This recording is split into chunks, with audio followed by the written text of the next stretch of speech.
네, 그럼 강의를 시작하겠습니다. 지금 아마 줌 촬영 때문에 마이크를 어쩔 수 없이 써야 되니까 혹시 너무 시끄러우면 말씀을 해주십시오. 제가 커리어를 간단하게 설명을 드리면 저는 부산에서 근무를 시작했고 BNK 부산은행에서 본점의 자금시장본부에서 국제금융 트레이딩을 진행을 했었습니다. 예, 거기서 국제금융 쪽 커리어를 어, 나름대로 커리어를 좀 쌓았죠. 근데 지금은 여러분들도 아시다시피 취업 시장에 보면 신입 공채를 뽑아가지고 인큐베이팅을 하는 시대가 많이 없어졌어요. 저희 때 뭐 2002년도, 2002년도 그때 당시에는 신입을 뽑아서 연간 뭐 수천만 원을 들여가지고 전문가로 양성하는 그게 약간 트렌드였기 때문에 지금하고 과거하고 좀 다르게 취업 전략을 가져가시는 게 맞을 것 같고, 예, 그러다 보니까 지금 현재는 인큐베이팅을 안 하고 경력직들을 선호하는 이런 트렌드가 형성이 됐죠. 그래서 저는 운 좋게 그때 인큐베이팅을 좀 받아서 나름대로 커리어를 쌓고 해외 연수 지원도 많이 받아서 좀 나름대로 국제금융 쪽에 전문가로 나왔고 그 이후에 핀테크 쪽에 카카오뱅크나 인터넷뱅크 이 설립하는 그 초기에 태동하는 당시에 나와서 밑바닥부터 사실 좀 커리어를 좀 쌓았어요. 저는 어떻게 보면 은행에 있을 때는 운용력이나 마찬가지죠. 실무, 자금 운용을 하고 조달하고 기획 쪽은 아니었어요. 근데 나와서는 거의 대부분 실무나 자금 돌아가는 걸 알기 때문에 비즈니스를 기획을 하고 새로운 신사업을 기획을 하는 일들을 처음부터 하게 되었고, 처음부터 잘하진 않았죠. 물론 경험은 있었지만, 그래서 배우면서 제가 팀장을 맡아서 핀테크 사업 글로벌 쪽을 시행착오를 겪으면서 계속 성장을 해왔고, 그 이후에 지금 한패스라는 회사는 어, 알리페이 들어보셨죠? 알리페이 그 공식 대행사라고 봐주시면 되고, 한국. 그쪽에서 페이 쪽, 해외 페이 쪽을 새로운 신사업들 빌드업하는 그 일들을 하고, 컴플라이언스 쪽, 자동세탁 방지 쪽, 이 부분을 같이 경직을 했습니다. 그리고 그 이후에 넘어와서 하나생명이나 하나투자증권은 어떻게 보면 하나그룹 자체가 부서간 이동이 아니라 계열사 이동을 이제 부서간 이동처럼 하기 때문에 제가 디지털 전략실 쪽에 이게 잠시만요. 이게 계속 울리네. 그 전략 담당을 하는 것으로 들어가서 여러 가지 신사업을 좀 했고 이후에 핀테크 쪽도 경영진 전략이사로 들어와서 여러 가지 사업을 하고 지금 이 자리에 서 있습니다. 여타 지금 강의는 계속 하고 있는데 죄송합니다. 이게 지금 좀 이상하네요.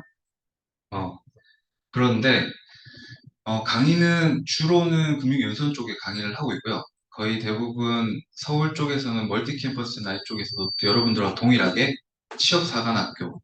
근데 거의 대부분 지금 학생들하고 이거 끄고 해야 될까? 맞죠? 네. 지금 학생들처럼 비슷하게 분야가 데이터 사이언스라고 봐주시면 됩니다. 예, 지금 트렌드인 것 같고요. 부산도 어떻게 보면 잘 따라가고 있다라고 생각은 하는데 일단 데이터 사이언스 이쪽 분야가 왜 이제 현업에서 왜 필요한지 왜 이 정도로 사람들이 다 찾고 있는지에 대한 부분들은 제가 강의 중간중간에 녹여서 그리고 마지막에 취업 전략 짤 때 말씀을 꼭 드리겠습니다. 오늘 제가 말씀드릴 거는 사실 디지털 금융이라고 하면 너무 좀 범위가 넓죠. 근데 여러분들이 느끼기에는 일반 기존에 있던 전통적인 금융시장에서 여러 가지 뭐 상품들, 기초자산 이런 것들이 아닌 현업에서 지금 비즈니스가 어떤 상품이나 서비스가 구현되고 있고 이게 왜 이 부분을 알아야지만 사업이 돌아가고 취업을 할 때 어떻게 도움이 되는지 사실 오늘의 제가 강의의 목표는 여러분들이 디지털 금융시장을 무조건 이해하고 취업을 해라 이건 아니에요. 저는 데이터하고 금융 두 개는 반드시 전제 조건이어야 된다고 생각을 합니다. 사업에 있어서는. 그래서 여러분들이 뭐 그 퍼블리셔가 되든 아니면 디자이너가 되든 그다음에 서비스 기획자가 되든 그다음에 데이터 사이언스가 되고 IT의 백엔드 뭐 풀스택자이 된 사람 이런 것들을 다 준비한다고 생각을 하고 있다고 생각하고요. 그런 걸 함에 있어서는 이 이해가 필요하지만 해야지만 여러분이 어떤 회사를 선택하고 어떻게 좋은 커리어를 만들어갈 수 있는지가 저는 관건이라고 생각을 하기 때문에 그런 부분을 좀 주로 듣고 생각을 하고 제가 수업을 좀 들어줬으면 좋겠어요. 그래서 오늘 제가 말씀드릴 건 디지털 금융 쪽, 왜 디지털 금융인가?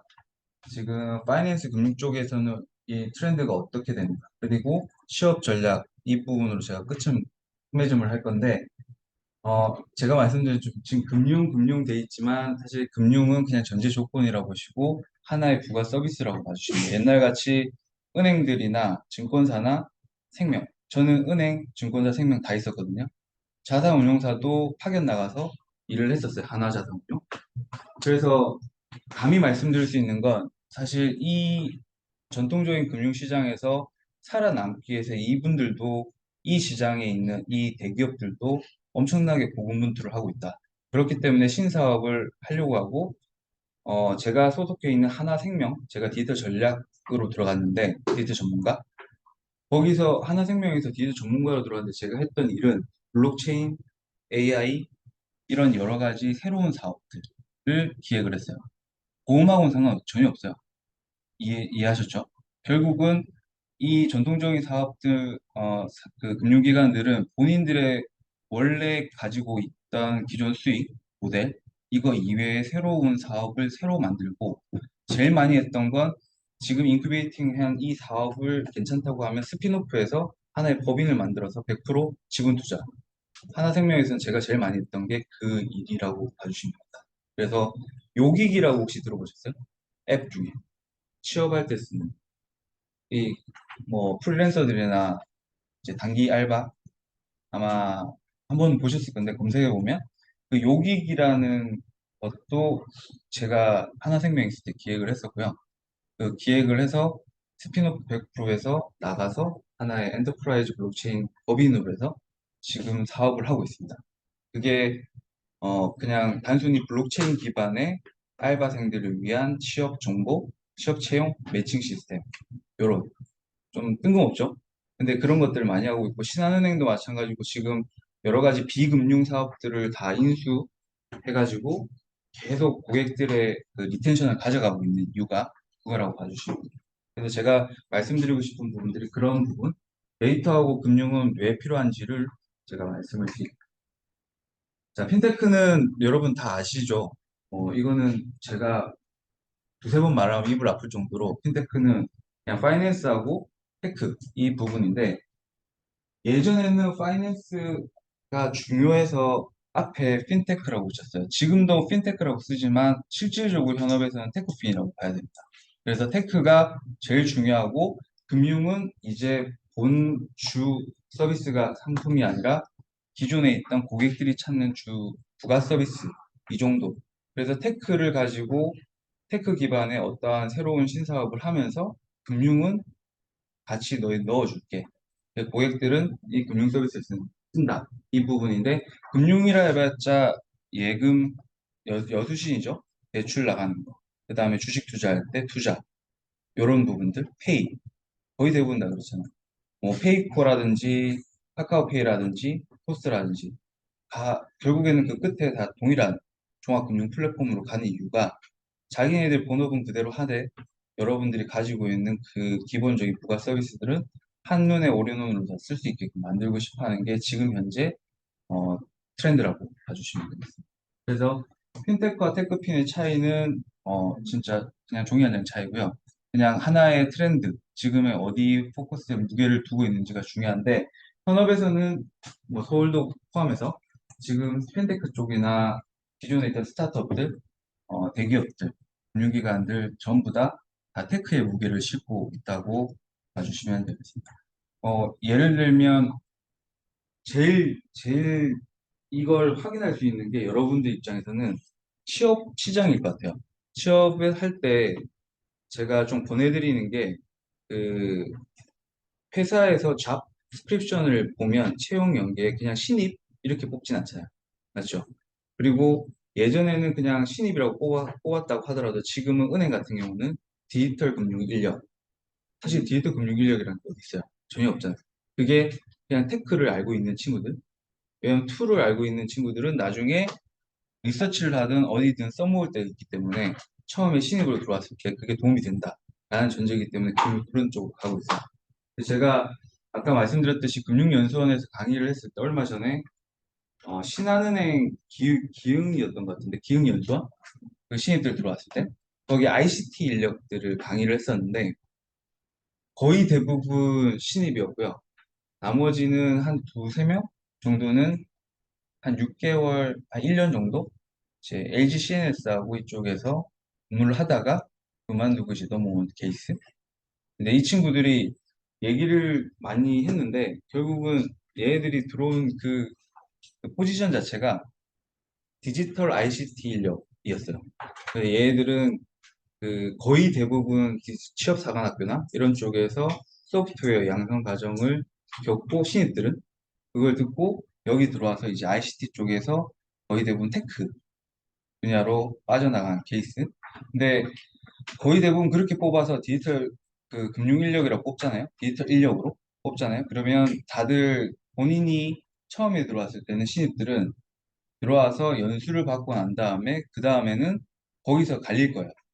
여러분들이 시험을 치든 아니면 내부에서 나름대로 그 면담을 해서 기획 쪽으로 빠지시는 분도 있고 그다음에 IT 이쪽으로 빠지시는 분들도 있고 아예 그냥 데이터 랩으로 빠지시는 분들 그거는 그 이후에 선택 가능하니까 여기서부터 처음부터 방향을 너무 스코프를 줄여서 일을 안 하셨으면 좋겠고 경력직이 아니라면 예 그래서 그 스코프에 맞춰서 처음에 들어갔을 때 거기서 본인의 커리어를 만들어가는 것도 한 방법이니까 너무 여기서 폐쇄적으로 닫아놓고 생각을 안 하셨으면 제가 이 뒤에 들어가는 내용들은 오늘 아까 직전에 여러분들 히스토리를 좀 듣고 제가 그냥 이건 어떻게 보면 단순 정보에 그칠 수도 있거든요. 지금 여러분들이 듣기에는 여러분들의 지금 상황을 제가 오늘 아까 한 10분 전에 얘기를 들었기 때문에 거기에 맞게끔 최대한 필요한 말만 좀 전달하고 내용은 한 번씩 보시면서 궁금한 것들은 나중에 쉬는 시간 때 질문을 해주셨으면 좋겠습니다. 죄송한데 제가 좀 벗어도 될까요? 좀 더워가지고.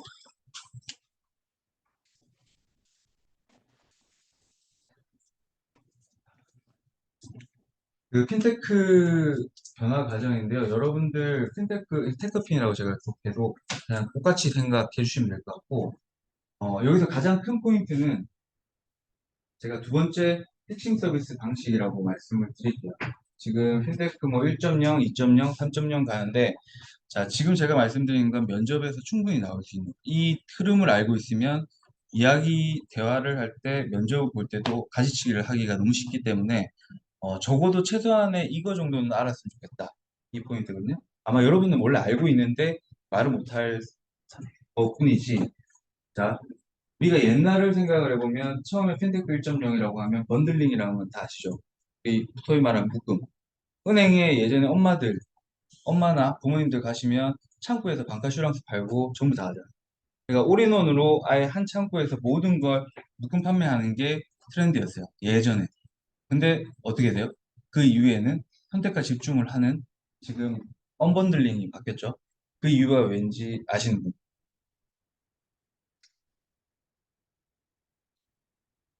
아시는데 말씀 못 하시는 건 좀 알고 있는데 이게 소비자들의 인식, 그 다음에 이해, 지식 정도 경험치가 올라갔기 때문에 왜냐하면 예전에는 그냥 한 상품을 보고 돈 벌기 바쁘니까 그 이야기라는 걸 자기네들은 오히려 고마워했는데 이제 자기가 어느 정도의 경험도나 지식도 올라가니까 그 상품을 나 하기 싫은데 왜 자꾸 얘네들을 권유를 하지? 예, 스트레스가 받기 시작한 거죠. 그러다 보니까 고객에 맞춰서 필요한 것들만 줘야 된다. 락에 대해서 언번들링으로 시작이 됐고 여기에도 보시면 고객들의 어떤 경험도나 지식 정도가 올라간다. 이거에 맞춰서 니즈에 맞춰서 보낸다는 전제는 데이터가 있어야 된다. 그렇죠? 그 사람, 그 고객에 대한 데이터가 있어야지만 그걸 판단을 하고 제 엔드 유저 단에 있는 고객들에게 맞춤형 서비스를 제공할 수 있는 거겠죠.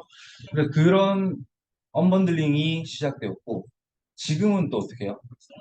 지금은 지금은 또 바뀌었죠. 지금 여러분들 한 앱에 들어가면 카카오페이만 봐도 다 있잖아요. 정신없을 정도로. 그게 이제는 스트레스가 아니라 다 있으면 내가 알아서 볼게. 고객들은 나 이 정도 능력 되니까. 예, 그런 거예요. 그래서 다시 레트로로 해서 번들링이 됐는데 이 예를 보면 그림은 딱 이래요. 그냥 번들링, 언번들링, 리번들링. 근데 언번들링의 가장 대표적인 사례를 보면 토스겠죠. 토스가 처음에 시작했을 때 어떻게 시작했죠? 성공으로 시작했죠. 뭘로 성공을 했죠? 전화번호, 핸드폰 번호. 핸드폰 번호 입력하면 내 연락처에 등록이 되어 있으면 얘들한테 보내는. 그 다음에 더치페이가 생기고 하나씩 하나씩 서비스가 확장이 됐잖아요. 근데 결국 얘들은 자금력이 생기고 난 다음에 어떻게 했어요? 은행이 됐죠. 은행이 됐는데 그 다음에 증권사, 보험사 전부 다 하죠. 그게 처음에 시작할 때 선택글자 집중을 했을 때 얘네들이 언번들링이었는데 그 이후에 고객이 어느 정도 편함이 어떤 데이터가 쌓이기 때문에 자기네들 가입자 수가 엄청나게 많아지니까 국민앱도 아니었는데 카카오처럼 그 이후에 후발주자로 들어왔던 애들이 엄청난 유입 속도로 고객들이 자기 기본 개인정보 데이터를 다 놓고 쓰기 시작하니까 데이터가 수년간 쌓인 거예요. 그 데이터를 기반으로 얘네들은 고객의 스트레스를 덜면서 맞춤형으로 해줄 수 있다. 자신이 있었기 때문에 다시 리번들링으로 가는 거죠. 예, 어떻게 보면. 그렇죠? 근데 비즈니스 측면에서는 사실 수익 구조로서는 정말 안 좋은 거예요. 왜냐면 토스도 사실 처음에 시작할 때 저 고객들을 유입시키기 위해서 무료로 송금을 다 했었잖아요. 저 때 여러분들 아시나요? 금결원에 연결돼서 개인 정보 보내서 왜냐면 이거는 IT적으로는 아셔야 되니까 마이데이터 되기 전에 뭐였어요? 아시는 분? 오픈 API 들어봤어요? 들어봤죠? 오픈 뱅킹 들어봤어요? 맞죠? 그게 최근인데 그게 이야기는 다 똑같은 얘기야. 그냥 고객 동의 받아서 마이데이터가 최종적으로 마이데이터로 왔는데 그 고객 동의 받아서 내 데이터 써가지고 너희들 알아서 사업해 이건데 고객 스스로가 동의를 한다면 근데 이전에는 금융결제원 동의하에 그 데이터를 받을 수 있어요. 왜냐면 그 데이터를 받으려면 고객의 금융 정보를 얻어야 되잖아요. 고객의 금융 정보는 어디에 있을까요? 은행이 가지고 있겠죠. 맞죠? 근데 은행이 주려고 하겠어요, 스타트업들한테? 안 주죠. 예. 그래서 그 사이에 금융결제원이 나타나가지고, 금융결제원은 은행들이 있는 중간에 공동 분담금으로 예, 운영이 되는 그 어떻게 보면 공적기관에 마찬가지고 비영리 단체예요. 그래서 그 금결원이 나서서 우리가 리스크를 질 테니까 얘네들한테 데이터를 줄게. 그래서 동의하에 얘네들이 금융결제원 통해서 데이터를 일부 받기 시작합니다. 근데 그게 건당 수수료가 500원에서 1000원까지 올라가다 보니까 자 송금을 보내잖아요. 저 토스가 제가 전화번호 송금 한번 보내요. 무료로 해버리면 한 건당 5천원에서 1000원까지의 로스가 생기는 거예요. 역마진. 그러면 수백 번 왔다 갔다 하잖아요. 맞죠? 그러면 얘네들이 적자였어. 그래서 얘네들이 초기에 거의 회사를 팔 뻔했는데 지금의 있기까지 지금 2,300억, 2,400억 엄청난 돈의 투자를 받고 있잖아요. 근데 은행이 되기 전까지는 그때 얘들이 인수합병 제안이 여러 번 시장에서 돌았었거든요. 그때 그 사장이 팔지 않았으면 팔았다면 이제 토스은행은 못 받겠죠. 예, 잘 버텼고 그때 얘들이 왜 안 팔았냐면 이때까지 모았던 고객의 데이터가 너무 아깝던 거예요. 예. 근데 그 지금도 마찬가지인데 스타트업들 일반 금융회사들 말고요. 일반 회사들이 예를 들면 이커머스 회사들 뭐 반란 뭐 패션 쇼핑몰 같은 이 얘네들이 고객들이 막 물건 사잖아요. 그럼 고객들에 대한 패턴들이나 데이터가 계속 쌓일 거란 말이죠. 근데 물류 회사도 마찬가지고 쿠팡 마찬가지고 얘네들이 이 데이터를 쌓았는데도 불구하고 활용할 줄 몰랐던 게 예전 모습이라고 보면 지금은 그 데이터를 가지고 여러 가지 사업할 수 있다는 게 확연하게 보입니다. 네. 그래서 제가 감히 말씀드릴 수 있는 건 지금 현재는 고객의 니즈에 맞게끔 뭔가 진행을 한다는 거는 그냥 단순하게 고객의 어떤 서치를 그 어떤 시장 조사를 해서 뭐 이런 여론조사 이런 게 아니라 실제 고객이 유입돼서 있던 데이터 왜냐면 내가 은행이면 은행에 있는 금융 정보도 있겠죠. 근데 내가 만약에 반란이라는 회사랑 은행인데 내가 A라는 은행인데 반란이라는 회사랑 제휴를 해요. 그러면 고객 동의하에 반란 데이터를 은행이 가져갈 수 있잖아요. 그러면 은행이 마케팅을 더 잘할 수 있겠죠. 그게 지금 신한은행이든 하나은행이든 여러 가지 시중은행들이 하고 있는 전략이라고 봐주시면 돼요. 그래서 데이터는 중요하다.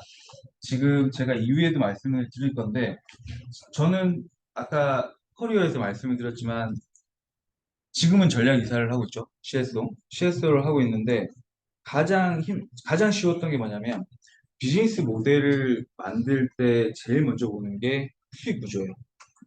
자금 돌아가는 판을 알고 있으면 비즈니스 모델을 만들기가 정말 수월했거든요.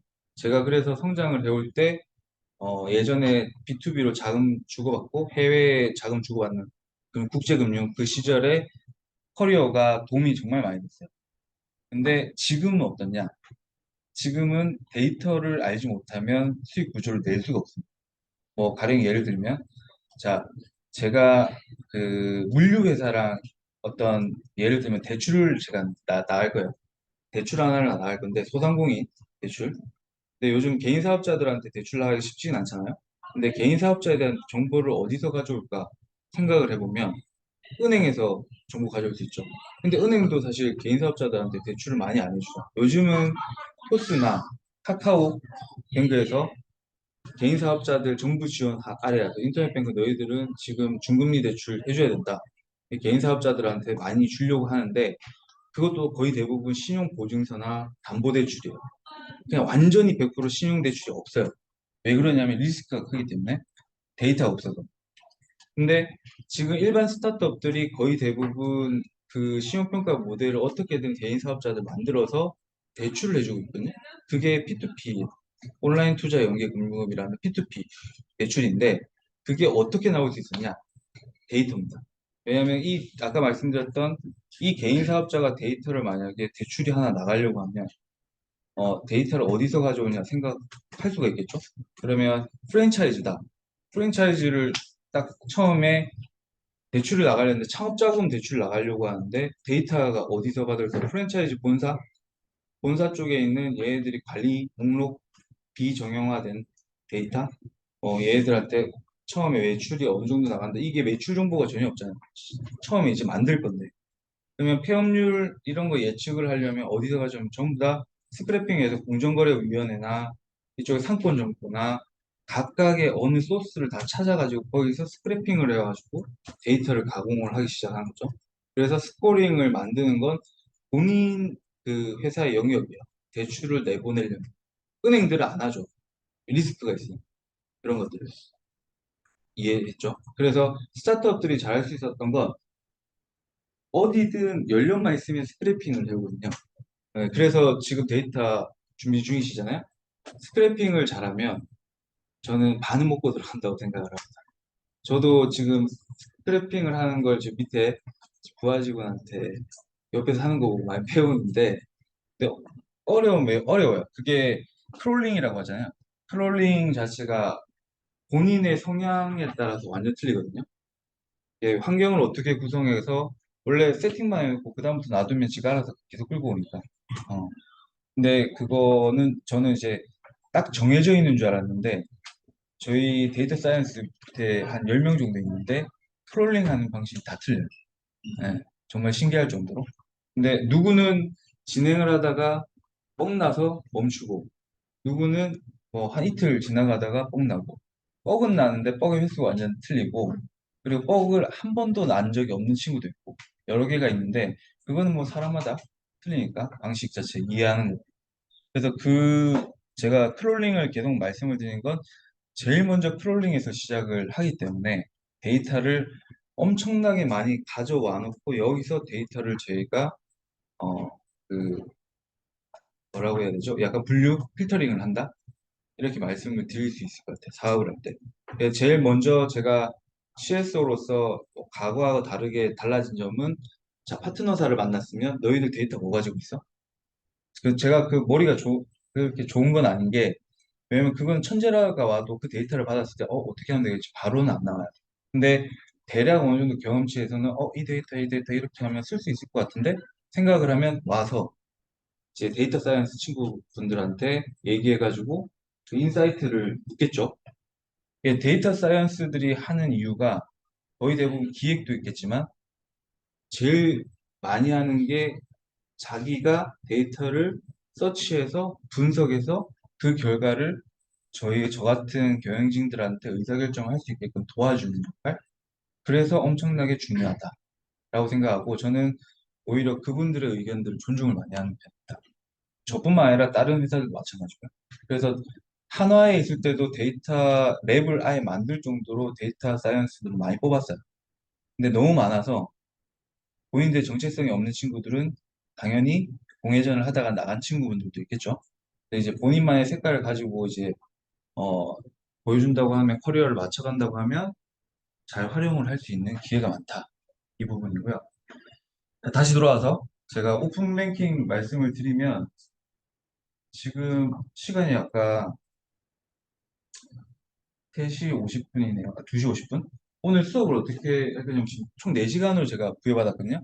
그래서 한 3시간은 디지털 금융 쪽 관련된 이야기를 하고 1시간은 취업 특강이었는데 아마 마지막 시간이라서 경험치에 의하면 그냥 몰아서 3시간, 1시간 쉬는 시간 없이 5시 반쯤 제가 마치는 걸로 일단 하고 마지막 시간에 들려드릴 이야기는 취업 관련된 내용이라서 수업 좀 비중을 좀 줄이고 취업 관련된 부분에 좀 필요한 얘기들 좀 해드리고 지금 현업에서 어떤 일이 일어나고 있는지 얘기를 많이 들려드릴게요.